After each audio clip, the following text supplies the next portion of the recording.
teenagers? Really, things are always improving as the world is changing today.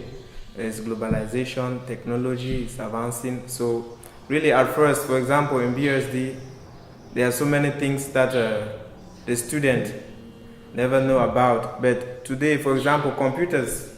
When BSD started, there were no computers lab. The library was not the way it is today. So really, from strength to strength, from the director, Mr. Biboom, and Madame Margaret, really things have been improving, because today when you come to BSD, they have a good computer lab. When you go to the library, there are a lot of books for the students, and the infrastructures in terms of maybe water supply. They also have boreholes, the electricity, all those things. So really, the BSD is not that way as it was back then. Things have improved, and really all these things, they have created a condition for these students which is very conducive for their studies, because I believe that if you are comfortable, if you are in a good environment, and you have access to maybe learning resources and other teaching aids, you can learn better.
After World War II, political parties started to emerge in both the French and the British sector of Cameroon. Most of them demanded independence, and some parties wanted the two parts of the country to be united. It was in this Cameroon that Aloy would be born and raised, blah, blah, blah, blah, blah, blah, blah, blah, blah, all the way to 1960, when Ahidjo proclaimed independence of the Republic of Cameroon in the former French Cameroon. He's inaugurated president and starts working to reunite the British and French territory.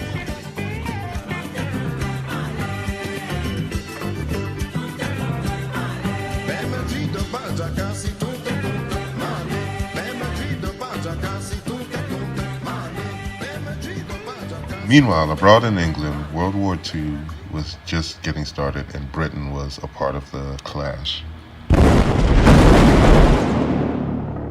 The Second World War turned lives upside down. People from different races worked together and played together. Building this history of mixed-race Britain, the young found forbidden love, and the old, well, they just couldn't understand it. This would be the world that Margaret would grow up in as a young, deaf girl in London, England. The decades after the war saw society go from official contempt. The black man has a different set of standards, values, morals and principles. In many cases, their grandfathers were eating each other. To grudging acceptance. I'm not racial, I'm not any prejudice of any kind, but I wouldn't let my children intermarry. Through it all, love across the racial divide would prevail.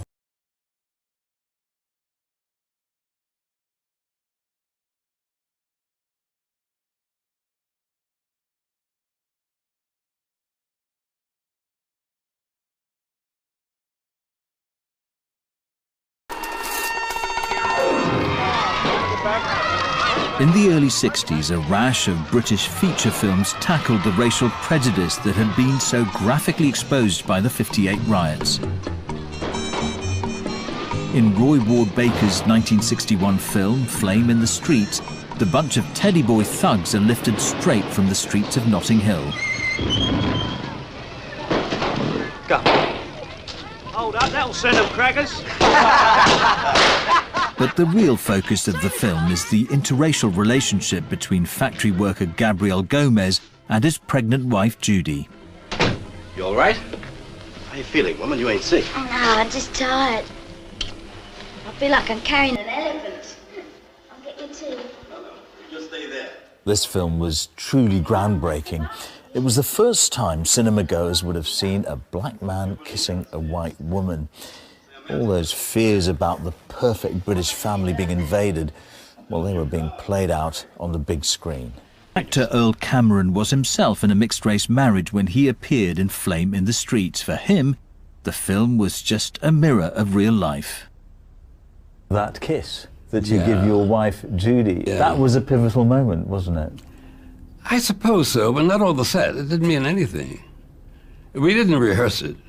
It just came natural. You're kidding? That kiss that has since been looked at over and over again, so that's a first screen kiss. That wasn't in the script? No. In fact, I even thought afterwards I should have kissed her a little stronger.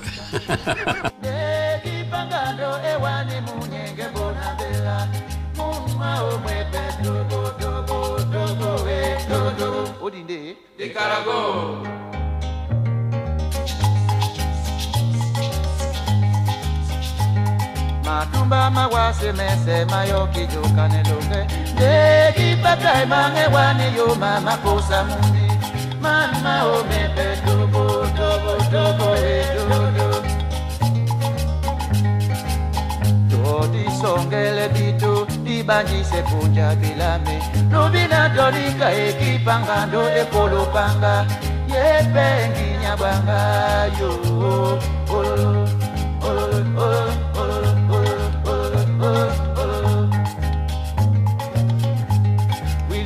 Miteka mbumwa atemde ngando mbusaka kobata jaman Usimamte mumyo ikeka wasanga ndobe kwali Keya bewa ndedi, keya bewa bubeyo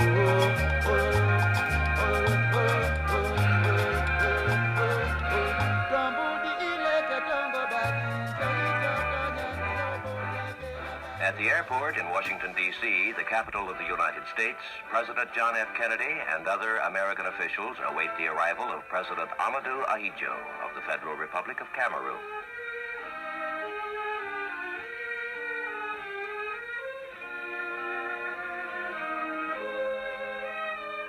The first person to welcome President Ahidjo at the start of his official visit is President Kennedy.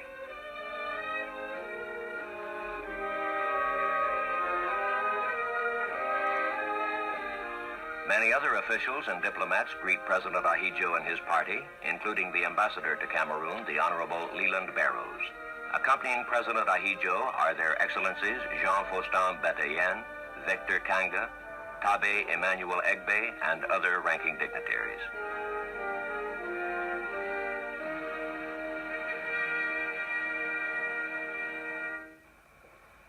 Mr. President, I want to welcome you to the United States, to this capital, on behalf of the American people. I think all of us, living as we do, a great many thousands of miles from your own country, having a different history, separated in time and space, are impressed by the effort that you personally have made and your people have made to build a viable and strong economy and country. Mr. President, we're proud to have you as our guest.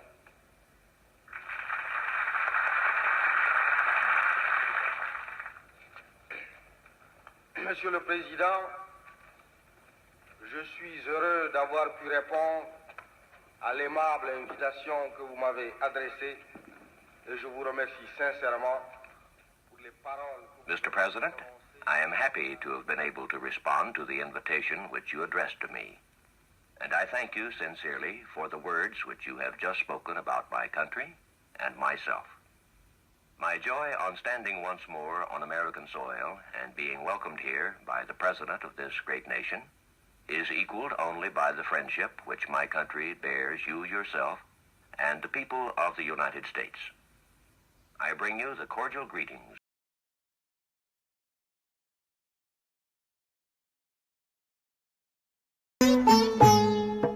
By the mid-60s, Britain's immigrant population had expanded. As well as West Indians and Africans, over 100,000 Indian and Pakistanis had entered the country, despite the 1962 Commonwealth Immigrants Act, which sought to stem the flow. When he first arrived in St. John, he was black student. Whoa. So every day after lunch, he goes to play football. Boys play football, and we play hockey. But we girls were shocked because we see a black man playing football without boots, bare feet, and we're like, hey. In the mid-60s, the sight of a mixed-race couple kissing would still have been offensive to many. But what about beaming it into the nation's homes? In 1964, ITV set the nation's pulse racing with a television first. Silly, you couldn't have known. We both thought it was the same For weeks, the story of the relationship between Dr. Marler and Dr. Farmer had been building to this critical moment. What are you doing? I want to kiss you. What for? Just because.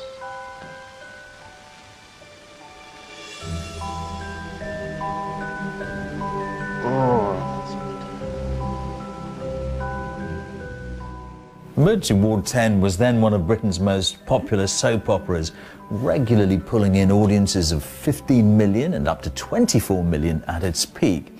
Now, the film Flame in the Streets had already featured mixed-race relationships some 3 years earlier. But this was the first time a mixed-race couple was actually seen kissing on British television. This was different. This brought the issue right into people's living rooms. Really, he had a lot of frustration because he couldn't get good position, and also because the color racism at that time. By 1968, there were 2 Race Relations Acts which outlawed discrimination in jobs and housing, protecting the rights of immigrants wanting to make a life for themselves in this country.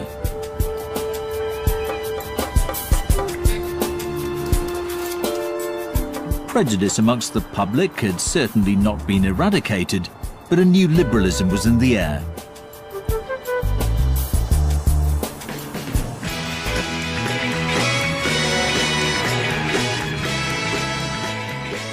The late 60s saw the summer of love, the questioning of old ideas and a changing attitudes towards sex, to gender and race. In 1968, the BBC screened this pioneering documentary. Donald Raymond, wilt thou have this woman to thy wedded wife, to live together after God's ordinance in the holy estate of matrimony? I'll come back begging you. Another screen kiss, but unlike all those fictional clinches in the films and soaps that went before it, this was the first time a genuine kiss had been seen on British television. These weren't actors going through the motions. This was a real couple in love. The editor of the Radio Times magazine refused to use a photo of the couple kissing to publicise the programme. He said it was too provocative. Instead, he opted for this. But despite the flurry of headlines this caused in the popular press, the programme itself was well received. It attracted huge viewing figures, and the broadsheets called it moving and compassionate. By the late 1960s, Britain had undoubtedly changed. We'd gone from calling children like my brother-in-law Tony war casualties to having mixed-race relationships on prime-time television. Post-war Britain was finally coming to terms with just how diverse it had become. The new race relations legislation was a sign of that. But in many ways, this was still tolerance rather than celebration. It would be some time before we really embraced the idea of a mixed Britain. That would not come till the 70s and beyond.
From 1975 to 1965, Andrew Foster noticed a conflict in Africa. Deaf children were not being educated. Being deaf himself, Foster became the voice for change. His lack of compromise led to the building of 32 schools in 13 different nations throughout Africa. The impact he left behind has changed the lives of thousands and is remembered by millions.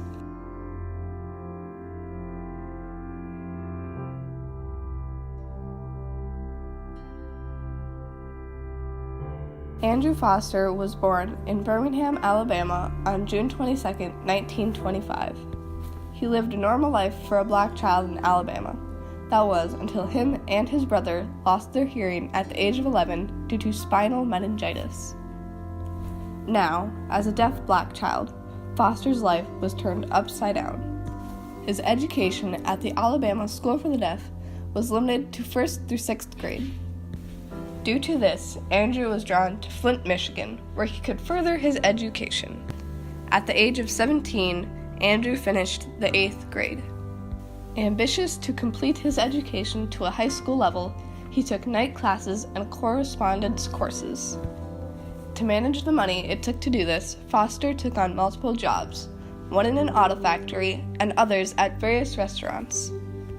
In 1951, at the age of 26, Andrew graduated high school with a diploma in accountancy and business administrations. Even with his hard-working habits and high school diploma, Foster was rejected from several colleges for the color of his skin. Unwilling to give up, Foster applied for school after school and was eventually accepted by Gallaudet with a full scholarship in 1951. He was the first African American to graduate Gallaudet, and he did so with a degree in education in 1954. After getting one degree under his belt, Foster was accepted into the University of Michigan and graduated there with another master's degree in education in 1955. He then traveled to the Seattle Pacific College in Washington State to earn a degree in Christian mission. Following the earning of his degree in Christian mission, Foster felt a calling to work with large missionaries and preach evangelism, which is the spread of Christian gospel by public preaching or personal witness. Despite his credentials, many missions declined his business due to his race and disability. He was told that there were no deaf people in Africa. Foster would not take no for an answer, so he built his own mission school in Detroit, and he dedicated this school to the deaf in 1956. Today, this school is known as the Mission School for the Deaf. He did not want to stop there. He wanted to spread his schools to Africa. In order for this to happen, Foster needed to raise lots of money. To raise this money, he went on speaking tours across the world. The countries he traveled to include Mexico, Canada, Europe, and 25 other African countries. Foster had finally raised enough money and traveled to Africa in 1957. At the time, there were only 12 schools for the deaf on the entire continent, and they were all located within the Maghreb region of North Africa. Foster's school, however, was set up in a West African suburb of Accra, Ghana. To set up the school, he borrowed a classroom from a Presbyterian church.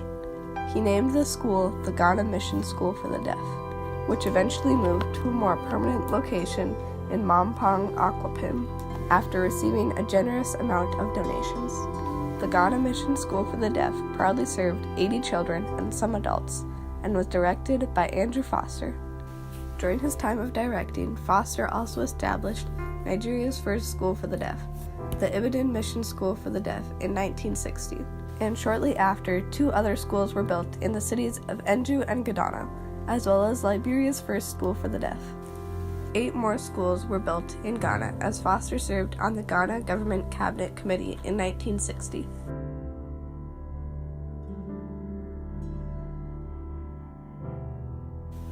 From 1962 to 1972, Andrew decided to take a break to start a family of his own with his new wife Berta, a German woman who was also deaf. Andrew and Berta got married in 1961 and had 5 children, 4 sons, Andrew, John, Tim, and Dan, and a daughter named Faith. With the help of his new wife, Foster went on to establish another 29 schools, including one in the French-speaking area of Africa named École Chrétienne Ivoirien pour les Sourds, which translates to the Christian School for the Deaf Ivorians. Foster earned many awards for all the schools he built and taught at. These awards include the 1962 Man of the Year Award from Alpha Sigma Pi and the Edward Minor Gallaudet Award from Gallaudet College Alumni Association, or the GCAA, in 1975.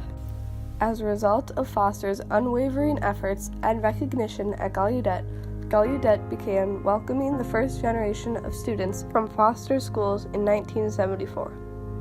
Included in this group of students being welcomed was 2 of Foster's best students, Seth Teta Oklo and Ezekiel Sambo.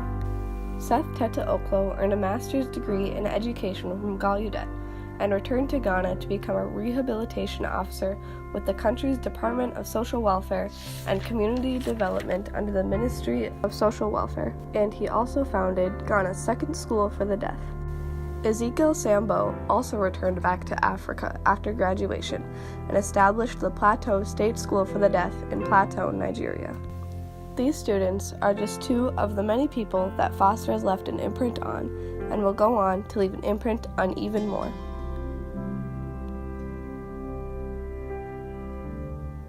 Sadly, in December 1987, Foster passed away in a plane crash in Rwanda on his way to Kenya. According to his wishes, he was buried in Rwanda.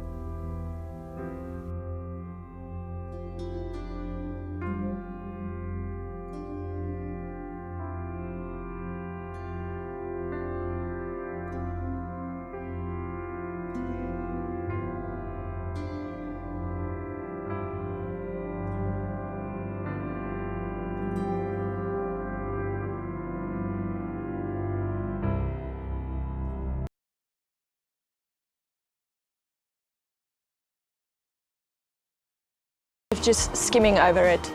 They really have bettered themselves. I really think the iPads have changed the kids. My grade 3s, they can read a whole story now by themselves and don't need my help.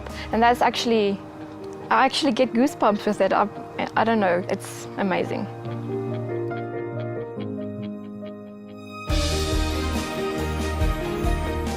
Initially, we just thought about improving reading skills, and we now find that the children are using the iPads in ways that we never thought of. We can now record them doing sign language interpretations of their own stories, and we've also got the little ones that can now start learning sign language and working with maths and shapes and general language in apps that we didn't even think of. Using the iPad, these children have a much brighter future. Ultimately, we want to equip them better for a hearing world. We're working with children who are naturally language users with their hands, and this was just an extension of their own language. When it came to this project and having to deal with all the aspects that we had to enroll into this one concept, nothing else ticked the boxes like an iPad.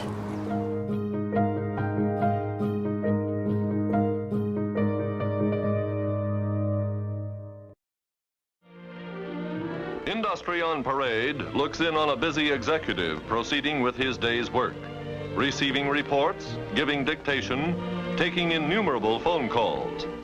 Would you guess he was hard of hearing and is wearing a hearing aid? Well, take a closer look at his glasses. Built into the frames are all the components of a hearing aid.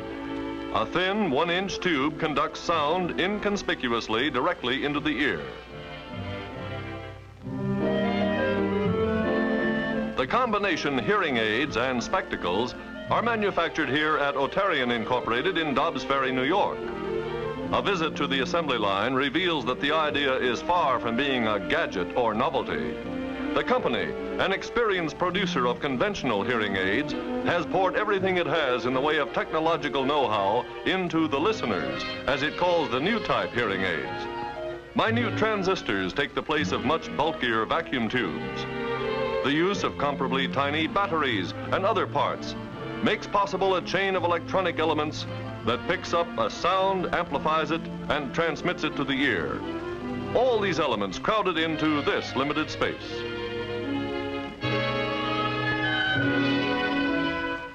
By skillful engineering, they've been able to cram in everything essential to power and clarity of sound, without adding more than a fraction of an inch to the size of the glasses, nor more than an ounce or so to their weight.